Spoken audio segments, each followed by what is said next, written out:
It just happened more out of, I would say, necessity. Being a practitioner of popping or things stemming from boogaloo culture, um, I felt that going to the events, I often felt like the odd one out in certain popping events because there was a certain narrative and a certain approach that was only celebrated, which for me, I felt was also like a great way of moving. But I felt like, if you like to animate or do robot or tutting, all of those other styles that are within that culture, it wasn't as much celebrated and even sometimes talked down to. Hi everyone, welcome back to the Have a Map podcast. I'm Ariana. I'm going to be your guys' host for this episode. I have Jude here with me, who is also an intern for DIM Events, and then I have our guest is Haya, and so I'm going to allow them to introduce themselves, and we'll get started with questions. Hi, my name's Jude. So I'm currently an events management intern at DIM. I also am a dance major at Columbia, and I specialize in street dance. So I'm really into freestyle robotics, popping, and animation. So I'm excited to be having this conversation today. That's great. My name is Andy Sant, also known, I'm mainly known as Monster Pop, but I'm also going for Higher now.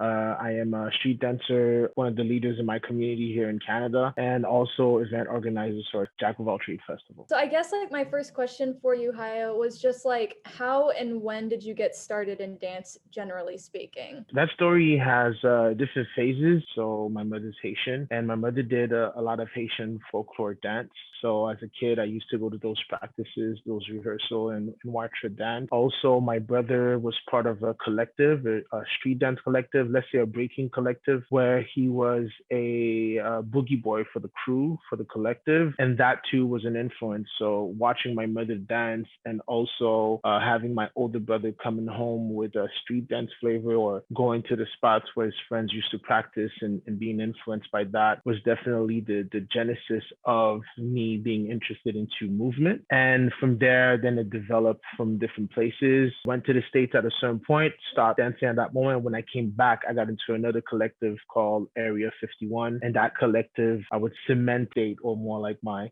idea of me being a dancer and doing this as a lifestyle more than a career. It's career, but also as a lifestyle, That's awesome. How did you go from that to getting into dance events specifically? And how did you get into hosting them and creating Jack of all trades and all that stuff? What was that process like? In cultural management, so there's classes for that. There's actually a program that you can get here in university to know how to manage those kind of either business or event. It just happened more out of, I would say, necessity. Being a practitioner of popping or things stemming from boogaloo culture, I felt that going to the events, I often felt like odd one out in certain popping events because there was a certain narrative and a certain approach that was only celebrated, which for me, I felt was also like a great way of moving. But I felt like, if you like to animate or do robot or tutting, all of those other styles that are within that culture, it wasn't as much celebrated and even sometimes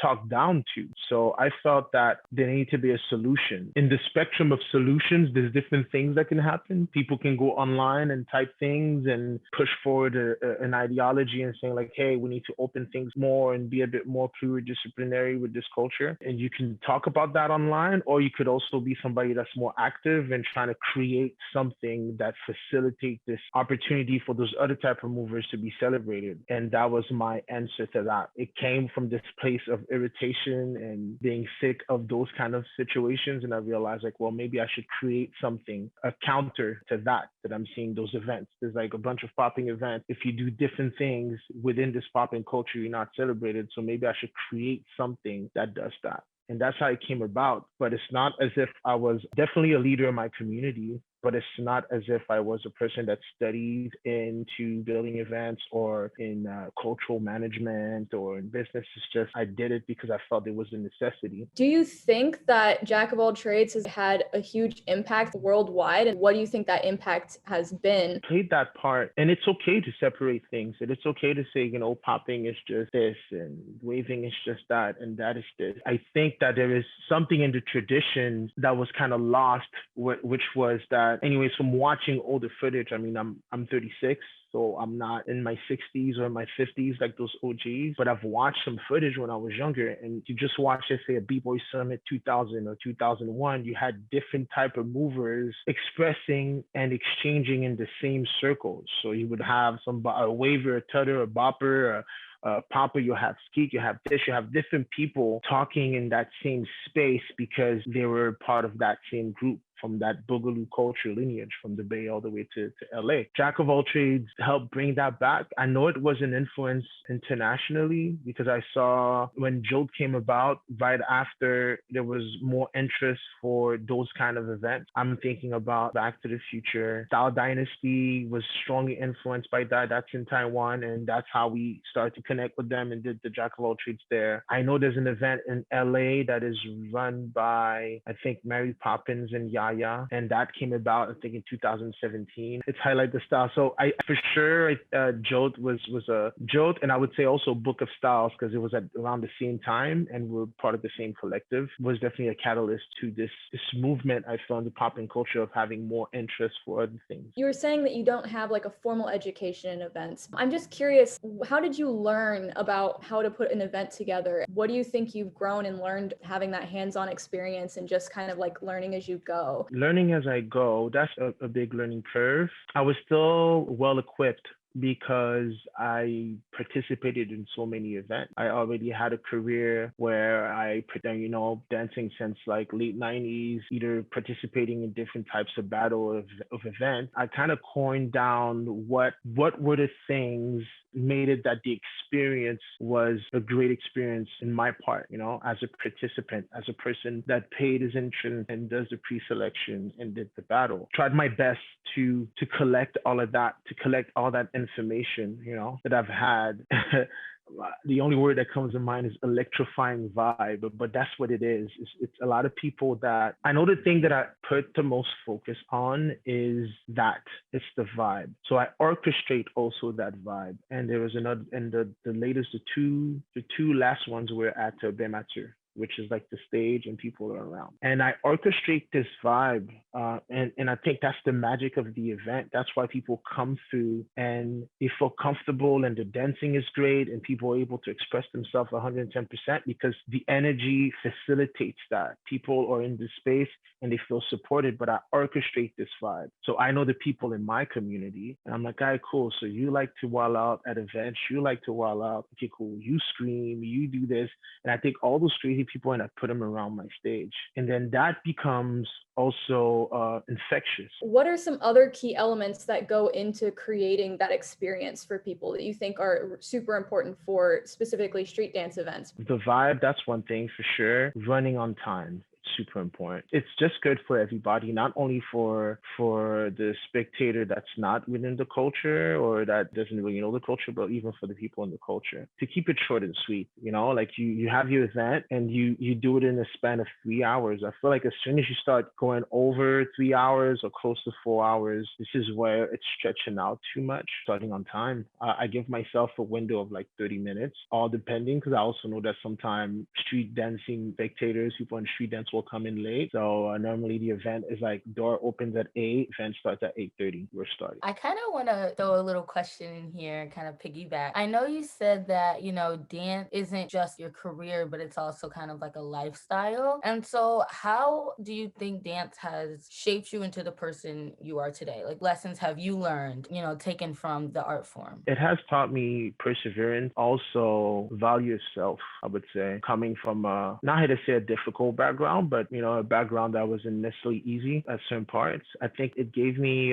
this value for self, an outlet for me to, what I like to say to certain students is validating your existence. And for me, that's what dance has done for me. It validated my presence here in this world. Whenever I move, whenever the music hit, whenever I decide to express myself through movement, but also I'm able to translate that to other things. It gave me also work ethic because it demands a certain work ethic to go in the studio or go in a space or wherever you're at, like, I'm going to practice this, I'm going to practice that. In 6 months, I'm going to get this style. And then to order yourself in your training, that's how you get better with the dance. Knowing that I have this work ethic, I was able to apply that in other things. But it's the work ethic in street dance that showed me how to be self-sufficient, this power of having a strong learning curve, like knowing that to work myself through learning a craft. Those are the main things that it gave to me. Identity for sure, but there's perseverance, work ethic, and a purpose.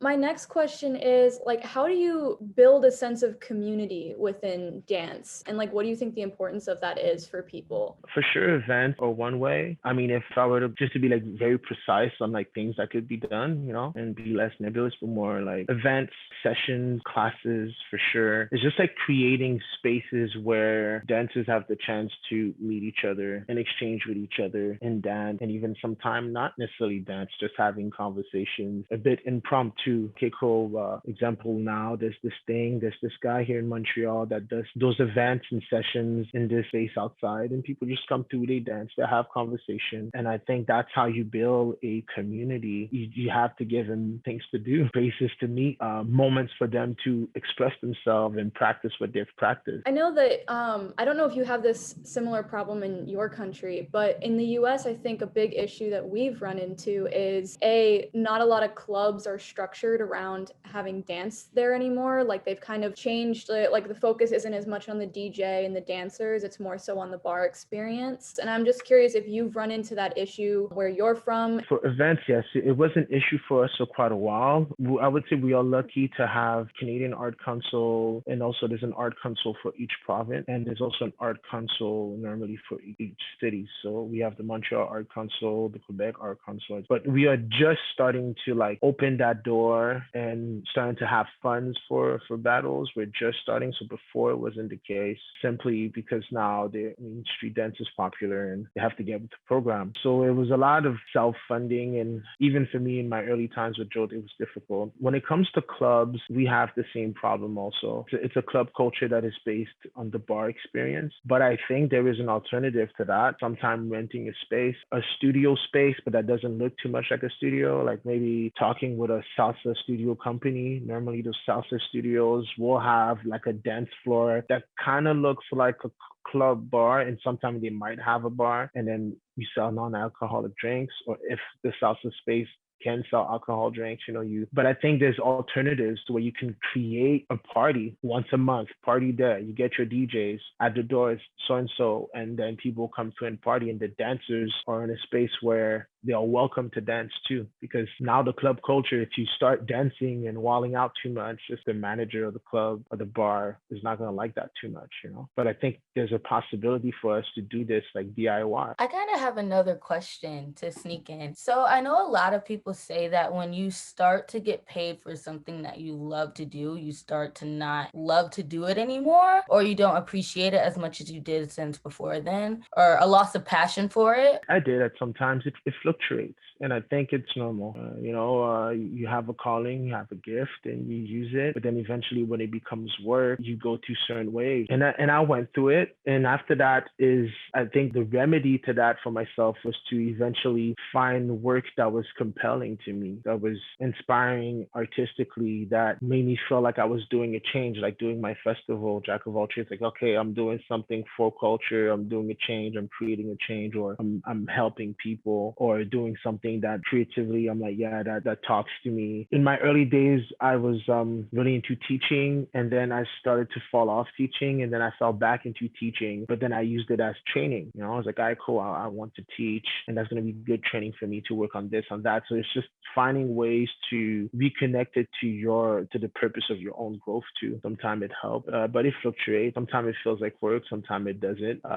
Sometimes it's difficult, sometimes it's not, but it's responsibility. Eventually it's like I would rather do that than do something that doesn't exploit my talent or something I'm good for. On the note of like teaching and things like that, and getting like the younger generation involved in the dance style, like how do you motivate people to dedicate themselves to a craft? One thing that helps, again, is it kind of goes back to what we were talking about. It's facilitating event and moments when people are sessioning. But if you have events, then there's an incentive for people to train. And it's a weird thing. It's like putting a carrot in front and you're just chasing it, like the donkey chasing the carrot, right? But it keeps it alive and it creates a certain incentive. I know that worked for Montreal. There was always a lot of events, so we're trying to create a lot of events here. And for each style, like when I think about whacking had Hot Mess and other event. Locking had multiple events. We have a strong Crump community, and this Crump community was super small, very tiny. It was the smallest community actually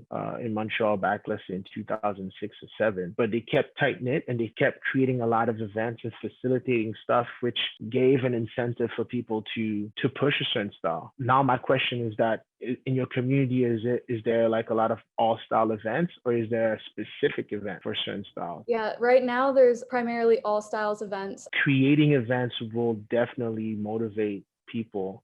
And but it's also an investment. It takes either somebody with big pockets, either having grants. If it's not grants, you could also do it collectively. If you're a group of people, like, all right, cool, we're doing this for culture. Let's invest a little bit of money in this event. And then because you have people that are not too far, so let's say you're in Chicago, I think the drive from Chicago to like Toronto is what, like 6-7 hours, something like that, so you can be like, hey, Frank Boogie, we have this event, do you want to come through? Or the Moonrunners, do you want to come through? Or building this kind of web where you go and get poppers from other places that are not too far, and then it creates this attention, not an exterior attention, it creates an intention within your community. Because like, oh, we have this person from this other city coming through, or then we have this, and we have this workshop, and we have this thing, and that creates something. Thank you for that piece of advice. My next question is how your events were affected by the pandemic and how you guys adjusted to that. Yeah, that was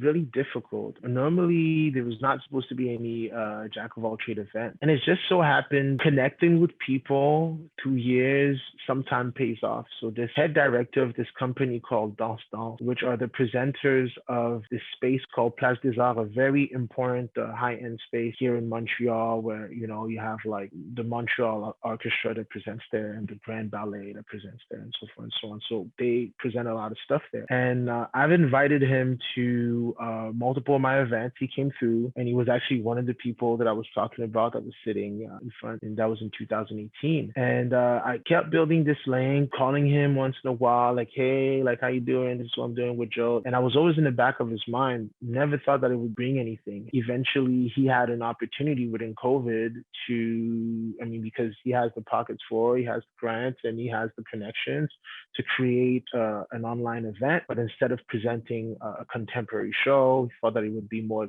appealing to have something like street dance on stage. And that's how it got about for Joe presenting its event online, like we did in November. One big question that I have was, it's kind of two questions in one. What is the best event that you've ever been to, like street dance event, and why? And what is the worst one that you've ever been to and why?